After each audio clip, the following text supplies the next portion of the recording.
Et c'est maintenant l'heure de jeter un œil sur les médias avec Anthony Saint-Léger. Bonsoir Anthony. Bonsoir Marion. On va revenir avec vous sur les réactions autour de la mort de Robert Mugabe. Des réactions, on l'a déjà dit, très contrastées. Oui, et ce contraste est assez bien résumé par The Zim Eye, un compte Twitter, un réseau de journalistes et d'autres professionnels d'ailleurs qui suivent l'actualité du pays. Héros de la libération ou monstre, qu'en pensez-vous? Alors justement, les internautes ont répondu, il a toujours été clair là-dessus, il n'a jamais voulu être un saint comme Mandela, qu'il repose en paix, nous dit celui-ci.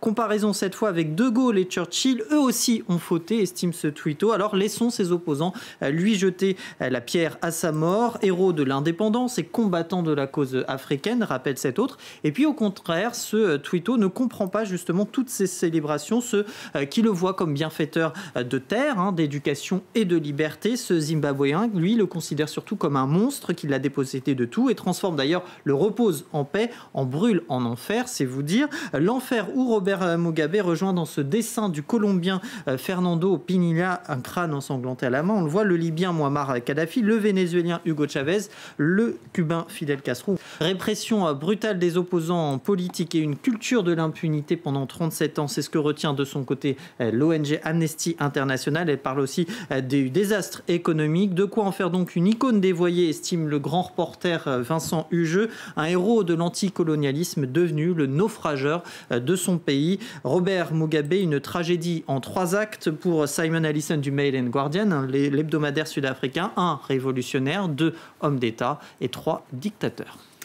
Les dirigeants africains, notamment, retiennent pour la plupart l'image d'un homme historique. Oui, c'est notamment le cas de son successeur, Emmerson Mnangagwa, qui a fait de lui d'ailleurs un héros national. En Afrique du Sud voisine, le président Cyril Ramaphosa note un champion de la cause africaine contre le colonialisme, un panafricaniste combattant tenace de la liberté pour le chef d'État namibien. C'est la même idée pour son homologue tanzanien, pour qui il a su traduire dans les actes le refus de la colonisation. Un homme de courage salué par le Kenyan Uhuru Kenyatta. Et puis hors du continent, la Chine, l'un des rares partenaires du régime de Mugabe, a salué un dirigeant exceptionnel, tout comme la Russie qui a toujours été opposée aux sanctions économiques appliquées contre son régime.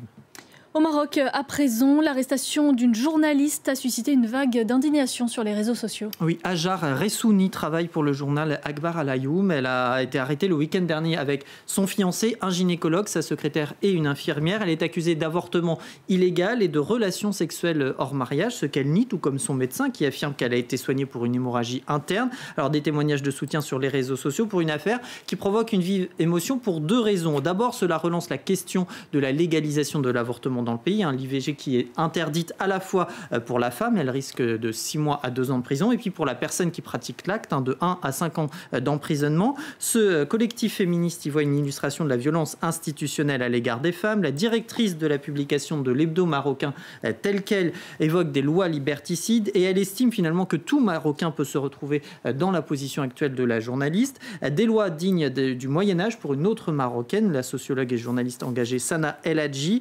Un triste rappel donc de la nécessité d'abroger ce type de loi, estime Amnesty International, qui appelle à sa libération, tout comme Human Rights Watch, qui insiste aussi sur le caractère politique de l'affaire et dénonce une manipulation. Et c'est pour cette raison aussi que l'affaire fait grand bruit. Ah oui, effectivement, même si le procureur contredit, en tout cas nie cette version, l'ONG Human Rights Watch considère en effet le journal où elle travaille comme l'un des derniers d'opposition dans le pays.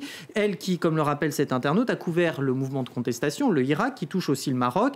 L'idée qu'elle paie donc le prix de son engagement professionnel est relayée par plusieurs titres dans la région, par plusieurs internautes aussi. Sa vie privée utilisée contre elle de manière dangereuse, s'inquiète et regrette cette twitto. Inquiétude aussi de cet autre internaute qui met en garde contre une dérive liberticide. Personne n'est donc en sécurité dans le pays dès lors que les autorités utilisent des lois liberticides contre ceux qui peuvent déranger, estime-t-il. Alors Hajar Ressouni reste en prison avec les 4 autres interpellés, au moins jusqu'à lundi, date de la prochaine audience. Merci beaucoup Anthony pour cet œil sur les médias.